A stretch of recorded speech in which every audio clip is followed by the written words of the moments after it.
Hello into the bold alone, welcome back. Tonight we continue the Civilands series with Chapter 6 of Book 2 Crystallize. This chapter is entitled, A Face That Looks Like Mine. I'm Nicholas Austin, you're listening to Tuesday Night Fiction. Let's begin.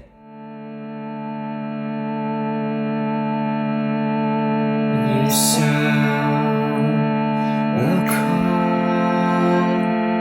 you spirit true. I swear I'll hear that sound in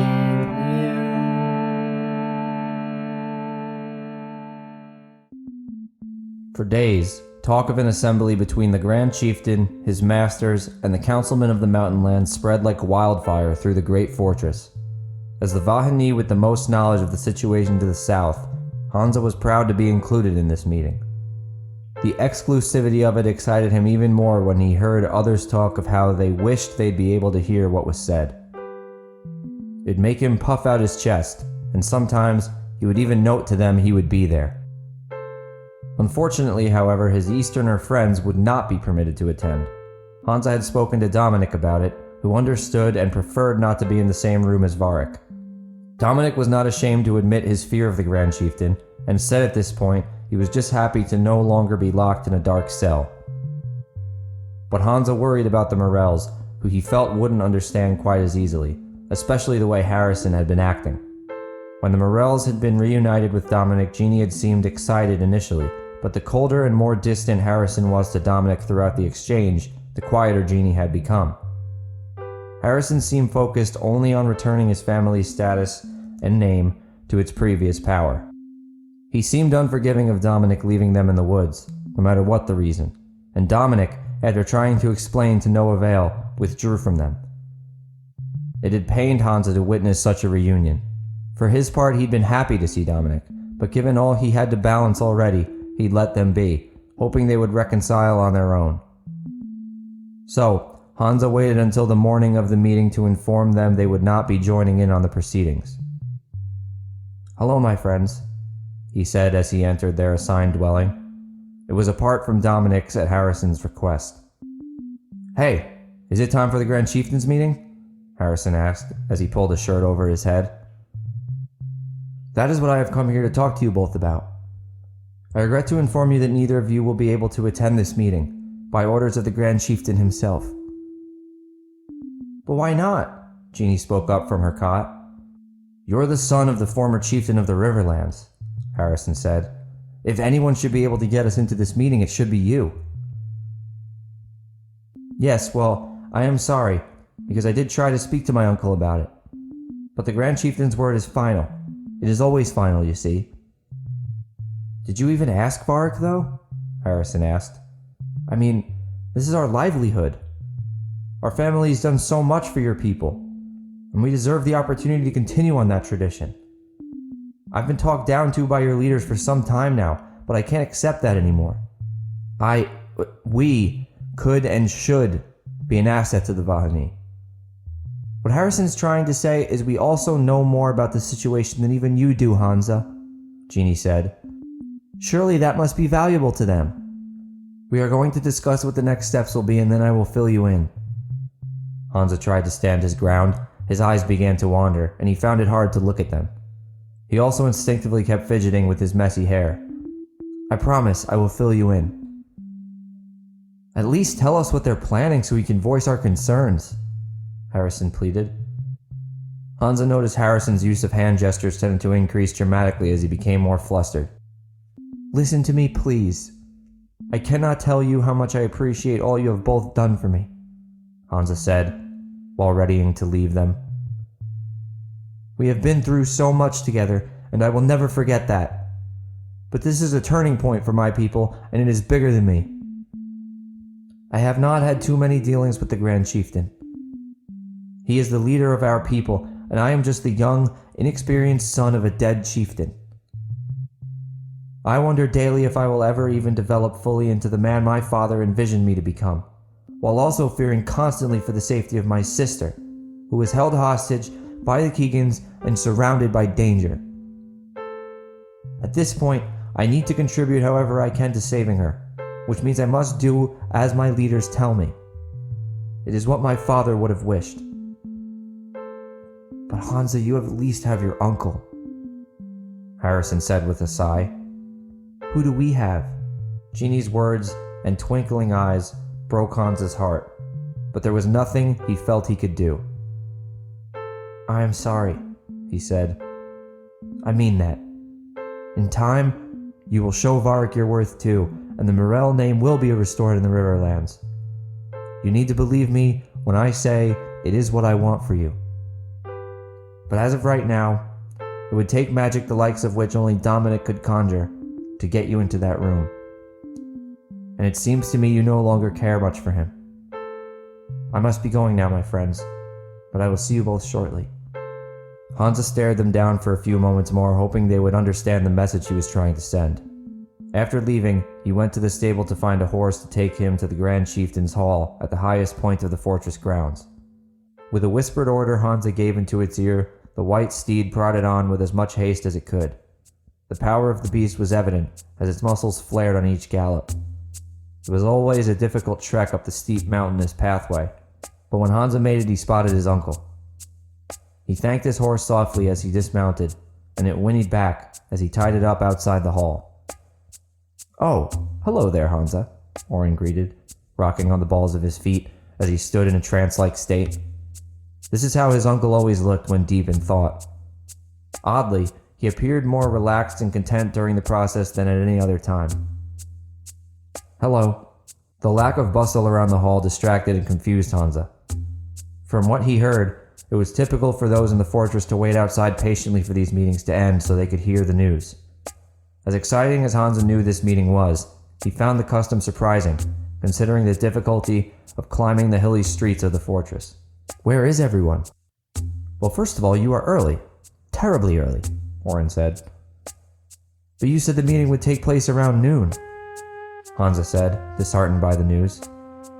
Noon? No, not at all. Orin shook his head. He appeared almost shocked Hansa would suggest it. Let this be a lesson to you, my boy. Sometimes you need to fetch a shovel, and... Wait, a shovel? Hansa interrupted. How is that at all? Yes, a shovel, Orin sang over him, fixing the position of his hat on his head. Sometimes you need to go find yourself a shovel, open up your ears as wide as possible, and scoop out all the wax that builds up in there. Hansa's expression went flat, and he rolled his eyes. The look on your face would suggest you need a shovel right now as well. Shovels come in handy, especially when speaking to your elders, because, as a young person, it is important wax not fill your ears to the point you miss the lessons we try to teach, or misinterpret those lessons. That could have even more catastrophic results, you know. I am convinced many Easterners do not take good enough advantage of the great benefit provided by shovels, a tool one of them actually invented. And I know you might say, of course, some of what us older folks spew is filled with the most silly and unnecessary of insights, too. But even then, it is polite to listen closely. You know what? Let me go find you a shovel. Yeah, I will go get you a... You said I could meet you here at noon. Oh, for the mother's sake. Why did I not ask you to elaborate before? Hansa said, trying to get back to the point while Orin huffed and puffed following his speech. As he tried to show respect, at times it greatly irritated Hansa this was the man he was to follow now. Especially after his father's straightforward way of teaching him lessons, his uncle's tangents were very difficult to adjust to. Precisely! You did hear me. Of course, just because I come here at a certain time does not mean the thing starts at that time. I like to be here early rather than late. In that, I do not think I am alone either. You might find this very surprising, Hansa, but my mind tends to race before meetings such as these. Being here now helps me to get my thoughts in order, and to visualize what I'm going to say. Oh, by the way, did you still want me to get you a shovel, though? You know, for future use? Hansa laughed. He couldn't do anything else at this point.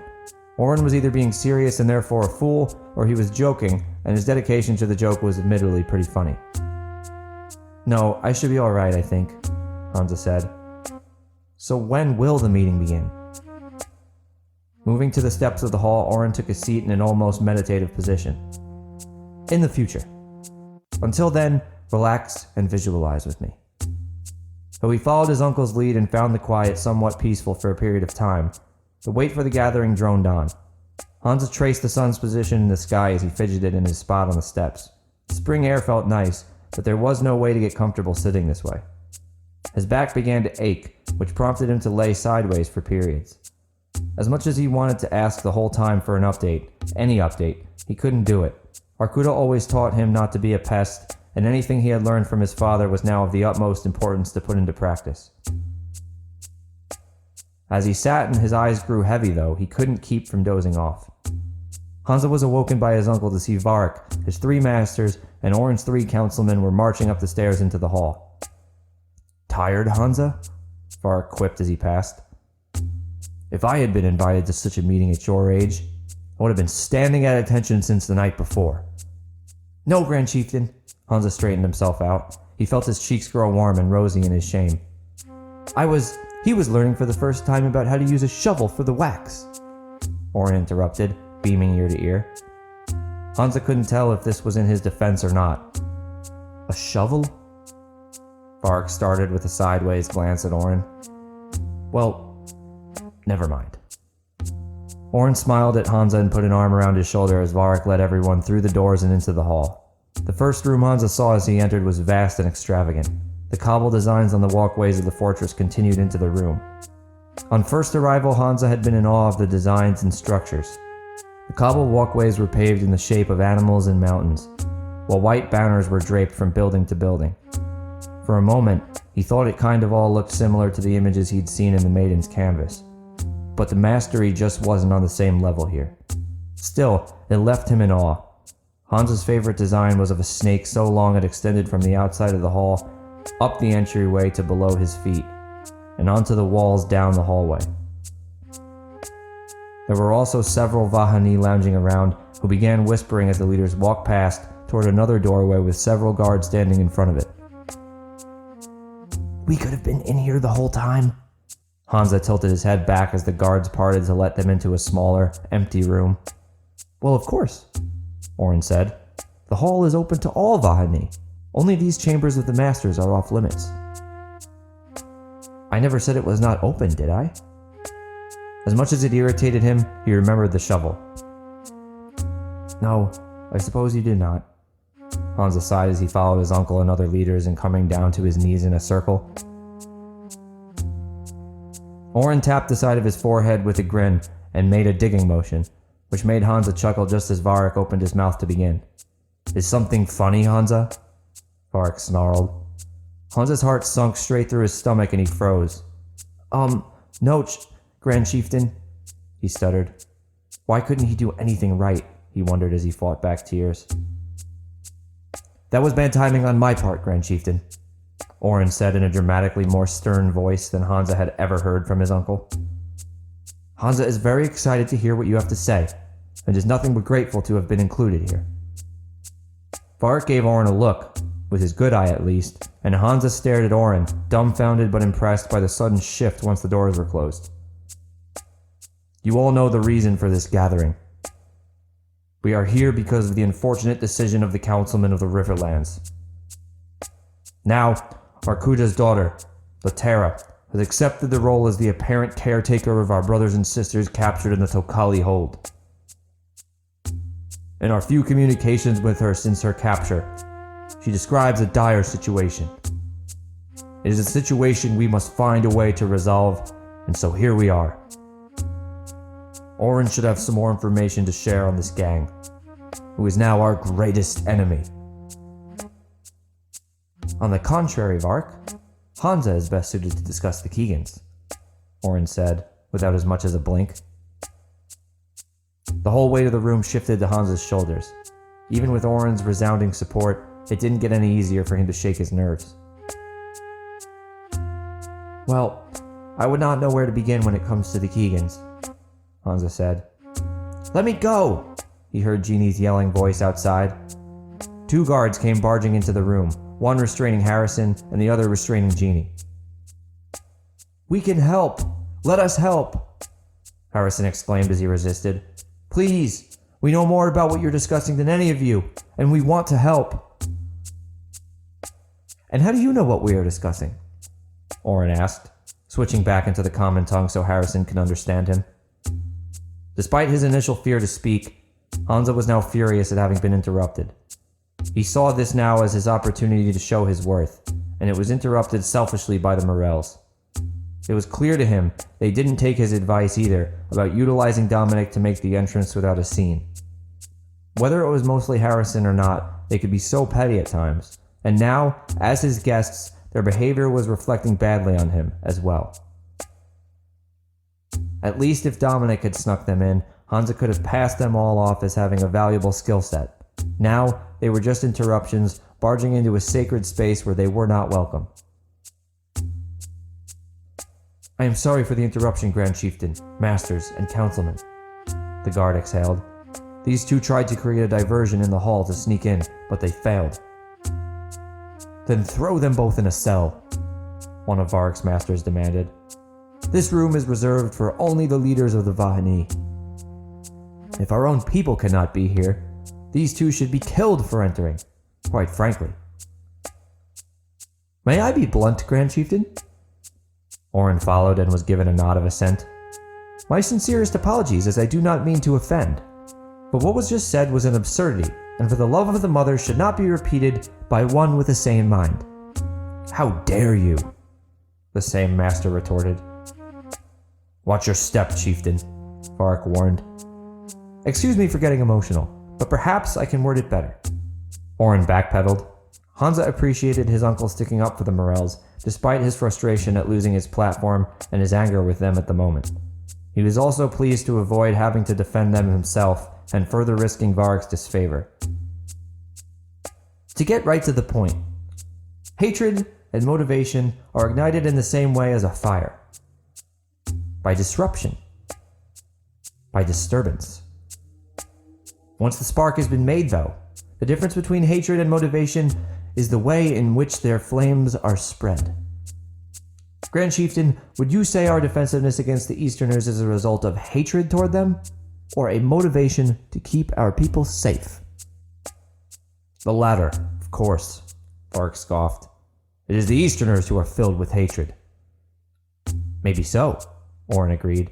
Either way, we also have a certain desperation. The Morels share that same desperation. The question is, will they use it to motivate them, or only for vengeful ends? Before Harrison and Jeannie could answer, Oren continued. I think their behavior would suggest they are not so different from us. It seems to me they want to restore the legacy of their family above all. In that, I see motivation. Those Keagans burned down our home and chased me through the woods, Jeannie spoke up. I can't imagine the position your people must be in, but Harrison and I know Huron. We've met the Keagan brother Daniel, who inhabits it now, and have spoken to him. He seemed like someone you'd much rather talk to than the men who attacked our home. With your protection, Jeannie and I would be willing to sneak into Huron and talk to him. We'd do our best to negotiate the safe return of your people. We'll do whatever it takes to earn your trust in us. We do not want revenge. We want to restore the Murrieta to the place it was. Jeannie shot Harrison a look of surprise. At this point, Varric and the Masters were listening and pondering, so Hansa decided not to let his moment be completely stolen. No, our people should be front and center in whatever discussion is had, he said firmly, purposefully playing into Varric's more aggressive personality and looking to him for affirmation. The pace of Varric's blinking increased as he nodded. Yes, this is a very good point, Hansa. You will not go alone, and you will not speak either. I understand your desires, and can appreciate them to an extent.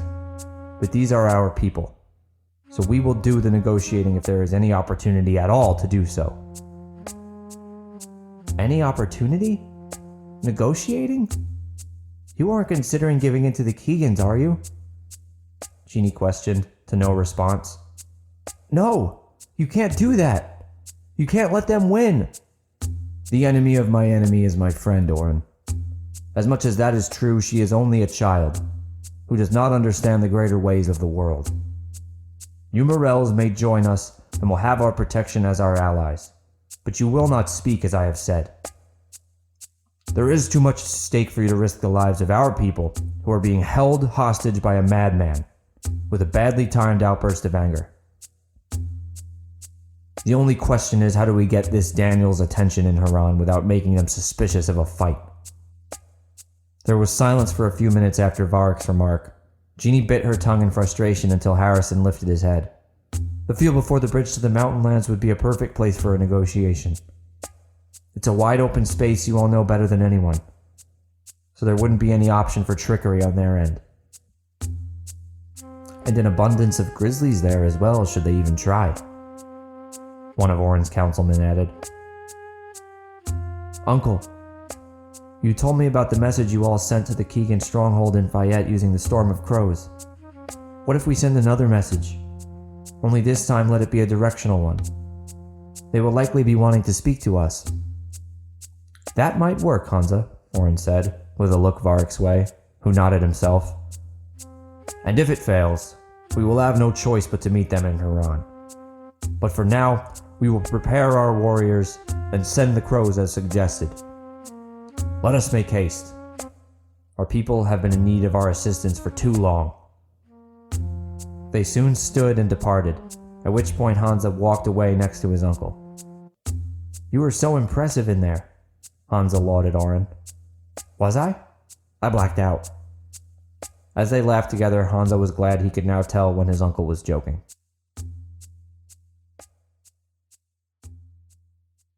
And that will do it for part 1 of 2 tonight. In part 1, we see that the Vahani have formed their plan to address the situation in the Riverlands and finally confront the Keagans to figure out what the demands are in terms of getting the Vahani of the Riverlands back from the Tokali hold in the south. We've seen some tension between Hansa and the Morels. We'll see where that goes. We'll see where the Vahani plan goes as we continue.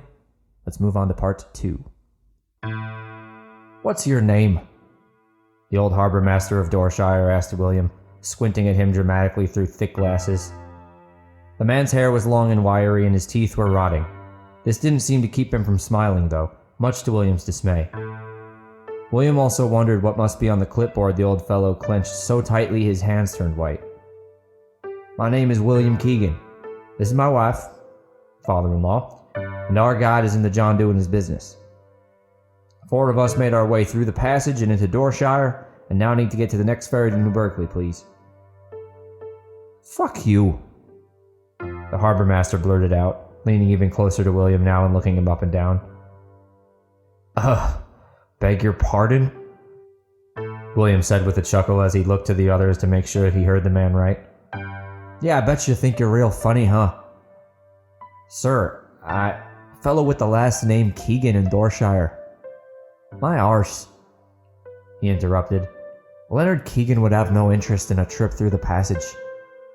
For that matter, he wouldn't even cross the charisma himself. So I wouldn't expect him to let his blood. This angered William, partly because the harbor master on the Murrieta side of the charisma still didn't know about the presence of his gang there, but also because he'd suggested Leonard might actually care to protect his family. This man would know of William soon enough. Leonard has no interest yet, but he will once he receives word of what his son has achieved here, William said as Cassius returned to join them. When that day comes, though, and I tell him you gave me a hard time, it surely will be your arse. The old man kept squinting as his expression turned doubtful, but also fearful. Is there a problem here? I thought I took a while in there. Figured we'd be looking around for a place to relax by now. Cassius. Hello. The old man said with a swift bow of his head before he turned back to William. No problem at all. I'm sorry, Mr. Keagan. It was a misunderstanding. Just that we get some people trying to pass off as important to get on our boats fairly regularly around here.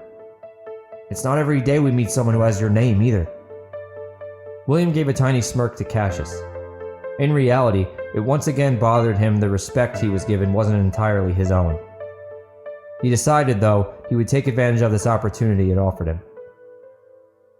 Don't ever apologize, he said to the harbor master. Apologies are for the weak. and they're almost never truly sincere. What you are doing, sir, is your job. And the Highlanders ain't far enough out of Dorshire for you or anyone else in y'all's town to be slacking on their job. Of course not. I would never. Well, that's good to hear, William said, wagging a finger in the man's direction and now purposely squinting the same way the man had been squinting at him. You know something? You and me, we're gonna be friends. I can tell. Wouldn't you agree? William abruptly approached the harbor master and put his arm around his shoulder, guiding him up the pier near the ship. The air reeked of salt and fish, and the lamplights lining the town were dim, as the sun was beginning to set. It would be my privilege to befriend such a dignified figure, the man answered. William could feel the harbor master's shoulders tense up beneath his arm. Wow, to think. The harbor master of a key port town calling me a dignified figure. William gave a look back to his comrades behind them. Sir, the honor is all mine. But let me ask you, what does it mean to you? What does what mean? Friendship. William clenched his fist behind his back. What would a friendship with me mean to you? A whole hell of a lot, that's what. Well, sure, William rolled his eyes. But look, what I'm trying to get at is I know y'all got a problem with them thieves here, and I need reliable transport over the Charisma. So what do you say I make you a friendly promise that when the time's right, we strike up a deal? Once my gang has a hold on the Murrieta, I'll ensure y'all don't have a single Highlander to worry about here. And in exchange, whenever you see this here lion's paw pin I got on my chest, you know not to ask any questions. You really think you'll be able to handle those bastards, huh? Since he seemed less scared now and more intrigued, William moved his hand to the man's shoulder and reached the other out to shake. Like I said, once we're all set up, there won't be a place in this territory for folks like them no more. So what do you say? I'd say that sounds pretty good. The man shook William's hand. Next ship to New Berkeley leaves first thing in the morning. Your friends and you will have a place aboard, and no qualms from me, Mr. Keagan. William had spotted a small boat earlier that was now beginning to take off, which he was hoping they would have been able to make it onto. Don't suppose you could hold that fancy little one up for us? He asked. The harbor master looked out at it and shook his head. He began before catching himself. Unfortunately, that is a private vessel. One of your father's, in fact. Common folk in this town don't just get access to beauties like that without his direct word. Despite the arrangement we discussed, and despite that you ain't common folk by any means, I hope you understand I need to respect his wishes. As the boat began to pull away, William's gaze was fixed on a lone figure aboard it, standing still and appearing to stare directly at him. Of course, William acknowledged, still looking out at the ship with growing curiosity. Your allegiance to him will be one and the same with the deal we've made. Soon enough, anyway. We're going to turn in for now, though. You have a nice night. And I'll look forward to our partnership. They shook once again, and with that, William and his group were off. As they walked off the pier and into Dorshire, the rotten smell did not go away. There was an eeriness about the place as it became darker. Its inhabitants appeared to be as low down as their storefronts and homes suggested. Like the port town they lived in, they had a look of being mostly passed over as they plodded through the muddy streets in filthy, worn-out clothes. As William walked past one mother and toddler in particular, he noticed these people did not necessarily seem depressed by all this. They weren't a smiling bunch, but the looks on their faces just seemed somewhat indifferent to it all. He felt Judith cling to his arm and lean her head on his shoulder. That little girl was so adorable. Cuteness on such a level does not belong in a place like this. She was a precious one, and you're right, it doesn't. William kissed her cheek. Once we begin to clear the passage and get hold here in Dorshire, do you think I could do my part to spruce this place up? She asked with batted lashes. Dorshire is the first step people will see in our Murrieta, and it should be a grand entrance. There should be arches and attractions, and all the homes should be repainted. and traveling Easterners should feel welcome. I'm thrilled with what we did in Fayette, and I'd love to see that done here too, William said, thinking out loud. I want to help these people and bring everyone together. It eats away at me sometimes, the things we've had to do to make that happen, but sometimes they just give us no choice, don't they? I mean, I want what my father has, but I want to get it in a better way than he did. You think we're doing that? As they approached the inn they would stay at for the night, Judith stopped him. He turned to face her, and she put her hands on his shoulders. Are you not turning in? Henry called out from ahead, holding open the door. Cassius had already gone inside. Go ahead, Daddy, we'll just be a second. Judith's head was turned toward Henry until he disappeared inside, and then was back to William. You have to promise me this place can be my project, baby, please. It'll be a great way for me to bond with my sisters and brother as well. Well, of course. You know I'd never tell you no. But did you even hear me on the rest? Yes, of course I did. Her voice was sweet before smashing her lips into his and pulling away with a huge smile. William could see it within her. She was making all the plans for Dorshire right this minute, as if this whole town were a part of their house. You are doing the right thing. You're doing more than the right thing, and I'm so proud of you for it. I mean, look at what your father's grip has done to this place. It's so dingy. It's as if he has no care for the message it sends. We can and will do better, baby. Together, we will give these people hope and a home they could be proud of. That little girl got me thinking, William said, after taking a pause of appreciation for her enthusiasm. I've always wanted a child, so I could prove I'm not my father. Oh, please don't bring that up. Not now. Why not? William shot back. I don't have a problem with it, baby. But there's still so much we need to accomplish first. And do you think this place is even safe enough yet? I know. It's just... First, I'd never let anything happen to them. William had been eager for an opportunity to convince her of this and figured this might be it. But I've also always wanted to be a father. Maybe it's because of how my own was to my brothers and me. All I want is to give my children the love I was constantly wishing I had. And I would take a boy or a girl too. Hopefully one of each. But if it was just a girl, I'd be fine. I'd dedicate my life to showing her the beauty that exists in this world. Because y'all would be all the beauty I could hope for in mine. If we had a son, he'd receive nothing but love from his father. And though I'd be sure he'd learn what it takes to be a man, he would always be guided in that pursuit. Never kicked to the side to figure out on his own how cruel people can be. Judith's smile grew as he spoke, and it inflated him more and more. When he finished, she put her hand around his head, running her fingers through his hair. It felt so soothing to William. He loved the way her nails grazed the back of his scalp. You will be a father, and you'll be a great one, she said. I'm sure of it.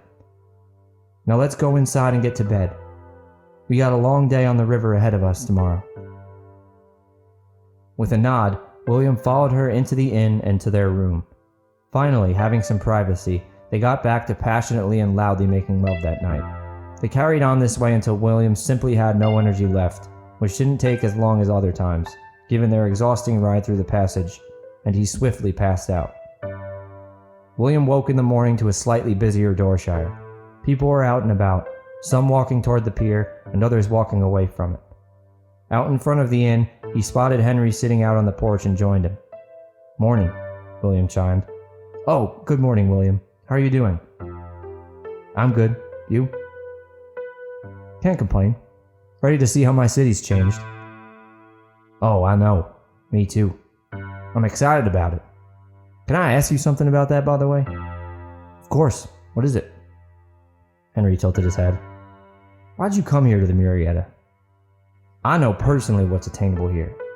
From your perspective, though, to leave my father's side when you could have retired and had your family provided for in New Berkeley. It seems like it would have been a risk, especially considering the nature of this place. Henry nodded and shrugged his shoulders with a grin. I can't tell you it didn't involve a degree of risk. He ran his fingers through his dark, graying hair. The things that got Leonard and me to the top of New Berkeley, though, those always involved risk. It's a funny thing. If you have none of it, you can't succeed. If you have any of it, you can fail. And if you have too much of it, you will fail. I'd say as the eastern cities have grown, and governing forces have started to sprout, or attempted to sprout, there started to become too much risk in Leonard's business for me to feel comfortable with the long-term future of my family. So you think his business will be cracked down upon? William gasped as his heart sunk. If that's the case, why didn't you tell me before? Goodness, no. I'm sorry. I didn't mean to worry you. But no, he should be fine for years to come. Plus, even if those powers did rise, there isn't a man your father couldn't buy or provide whatever incentive needed to leave him be. It's more that I became more of a family man. And the more I did, the harder time I had living with the stress of being a gangster in New Berkeley. As much as I did love the thrill for a long time, a growing moral conscience does not thrive when one's involved in the kinds of activities we were there. That conscience tends to grow when you have a beautiful wife who changes the way you see the world. William chuckled at a wink from Henry. I got you. Well, you know we all gotta get our hands dirty sometimes. Yes, of course. I'm no fool. I'd be some kind of hypocrite as well to criticize you for it. No, for me, I just couldn't stand to be involved anymore. I took a gamble on you for sure, but at least with you I had a way out. Also, don't worry about Maria either. She understands too. Glad to hear it, Henry, William said as Judith and Cassius came out of the inn to join them. With all of them awake and gathered, they went for a quick breakfast before joining those walking toward the boats. Once they reached the pier, William spotted the ship departing for the east that morning. It was bigger than he thought it would be, with tall masts and what looked like a statue of an angel on the front. There was a decent line of about 40 people waiting to board, one which Cassius pointed them toward. As they waited for the line to creep forward, William spotted the harbor master, clipboard firmly in hand. Almost as soon as he did, the man looked up at them. Shaking his head back and forth, he rushed over. No, he called out. Mr. Keagan, you don't have to wait in this line. Please follow me to the front. There was an emphasis the harbor master placed on William's last name. It was likely so the others waiting in line would hear who it was and understand, which it seemed to William like they did. None looked angry or even upset. Like the day before, they just appeared accustomed and indifferent to the special treatment he got and they lacked. No, that's okay, William said, loud enough for those in line to hear. Judith had been mid-step to cut out of the line but paused sharply and stood up properly at William's words. We will wait like everyone else. The harbor master looked utterly confused, maybe even a bit upset, but shrugged his shoulders and was soon back at his clipboard. As for the others waiting, their faces began to show some form of life. While in line, several expressed their respect for what he'd done. William basked in the praise the whole time it took the line to clear. Judith, on the other hand, professed her impatience several times, and Henry did his best to calm her down. It didn't work well, but there seemed nothing Henry wouldn't endure for his family. When they were a few people back in line to enter the ship, an argument between a man and woman could be heard from behind them on the pier. The woman screamed bloody murder as the man carried away a young girl who was crying, kicking and screaming herself. Come back with my daughter, goddammit! The woman punched and slapped his back. There you go again with that your daughter bullshit. There you go making a scene like some kind of crazy bitch thinking I ain't got no right to my own child. Some people, Henry said as he turned back toward the boat. Still on the high of his previous good deed, and recognizing the girl as the one he had seen the night before, William decided to act. Somehow, it felt like any misfortune he witnessed from here on in his journey would be the direct responsibility of Leonard, and he wanted to correct each one. He stormed back down the pier away from the others. Where are you going? We're next to board, Judith said to no avail. The mother of the child delivered one more blow, which caused the man to shout in rage. He dropped the girl to the ground and pushed the woman back. With the girl still crying, William rushed over to her. Are you all right, sweetheart? He asked. She shook her head in tears. A sadness came over him as he lifted her up and sat her down on the wooden planks of the pier. Well, you're gonna be, okay? I know it doesn't feel like it right now, but you aren't alone. Your pain shall pass, and you will be loved, little bird. That made a smile pop across her cute little face, which warmed William's heart. Can you do something for me? He asked again, waiting for her to nod in response. Can you trust me? Cover your ears and close your eyes until I come back, okay? When I do, everything will be back to normal. She nodded one last time and followed his instruction. You should have known better than to try and hide my daughter away from me, the man growled at the woman. That ain't fair. You can't see why? What other choice did I have? You're a monster. Doesn't matter what I've done. You ain't got no right. I tried living in this territory, and I'm done with it. I'm taking her back east now, and you could stay here alone. You'll always be alone. William rushed the man, who must not have even noticed him, and tackled him to the ground. When he tried to fight back, reaching for William's throat, William punched the man across the face and restrained him with an arm over his chest. This is none of your fucking business, mister, the man gasped. A fellow hurting a child is something I would aim to make my business. Whatever. There ain't no sheriffs here. The word sheriff struck William as funny. It was a title he never considered, but he kind of liked the ring that came with it. Though he did have bigger dreams than becoming a sheriff, maybe it would become something of a nickname one day. It made him grin. Not officially, but I am most definitely a sheriff of sorts here in the Murrieta, he said. If you ain't heard of Sheriff William Keagan yet, you just might soon. Now I tell you what, you're gonna get on that boat with me and leave these ladies be, or you and me are gonna have a— You're William Keagan? The man interrupted icily. Yes, your brother was Clovis Keagan? He followed again. The question made William's heart sink, because he knew there was only one place it could go. Without an answer, he looked away toward his family. You are, ain't you? Do you even realize the devastation that demon has caused me? You can't possibly. William could see the fear and panic welling up in the man's eyes. Still, he could say nothing. He killed my friends. He didn't just kill them. I've seen murder before. And while I ain't no killer, I at least understand human nature. Sometimes people kill to get something they want. That's part of life, I suppose. But what your brother did, it wasn't even killing. It was something else entirely. And what could I do, besides watch helplessly as he enjoyed every minute of it? Nothing! There were no words William could offer because he knew it was true. What could he do, though? Daniel and he loved their brother, and there wasn't a thing they wouldn't do for him. They just wanted Clovis to be happy, and they thought after all this time they had found that for him here.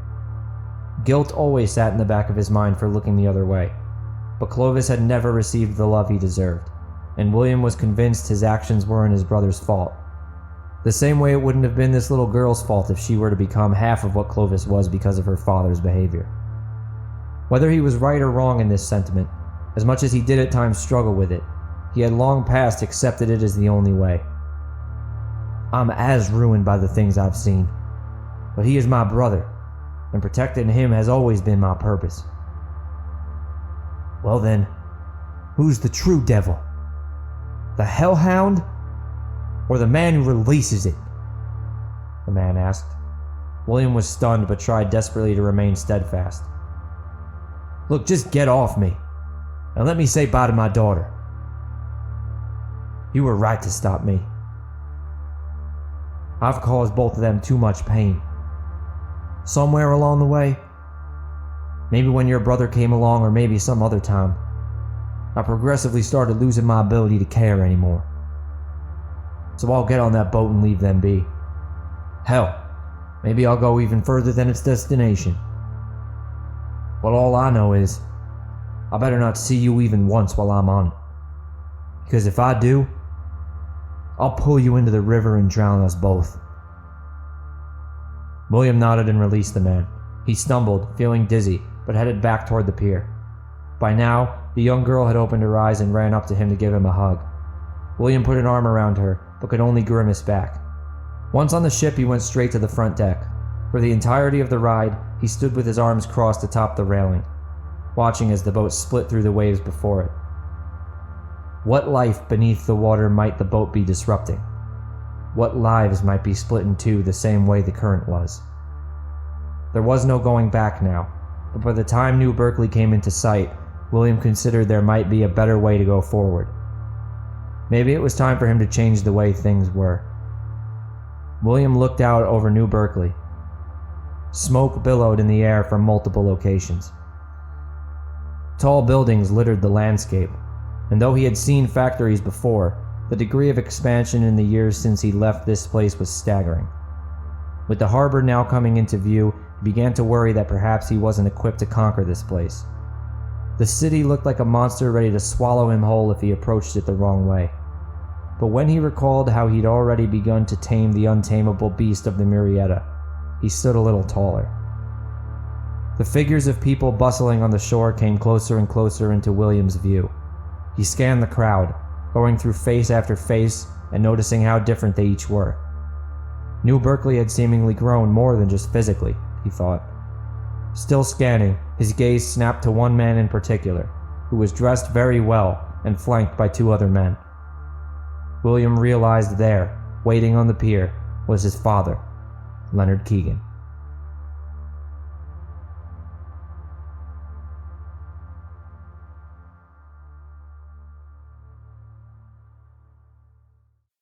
And that will do it for tonight's episode. As always, thanks so much for listening in, and I really hope you're enjoying the ride. If so, let me know on social media or at my website contact form. I'm on Instagram at NBAustinBooks. Really anywhere on social media, I will be at NBAustinBooks. As well as my website, www.nbaustinbooks.com. If you're enjoying the podcast to this point, and you don't want to wait week after week for the next chapter to be released, feel free to go on Amazon and buy the books. They are an ebook and paperback on Amazon. If you buy paperback, I'm pretty sure you can get both, though. So get the paperbacks, even if you do like just listening in, even if you prefer listening to reading, it would still support the podcast. It's the best way to support the podcast, as well as it's really nice to have books around your house. If you already have the books, though, and you have read them and you really enjoyed them, feel free to go on Amazon and or Goodreads, leave a review, let the world know what you think, help grow the Civil Gang. I will be back next week with the recap episode for this chapter. It should be another interesting one. It will be live on Instagram every other week for those recap episodes. For all the recap episodes, I will be live on Instagram from now on. Last week was the first one. Still getting the hang of it. I will try to announce ahead of time when exactly I will be streaming live. But it's going to be fun, so come join in. There will be music. So let's gather around the campfire and have a conversation. For now, I will finish off by saying if you're enjoying it, like, share, subscribe. As always, I'm Nicholas Austin. This has been Tuesday Night Fiction, and I will talk to you all again next week. Good night.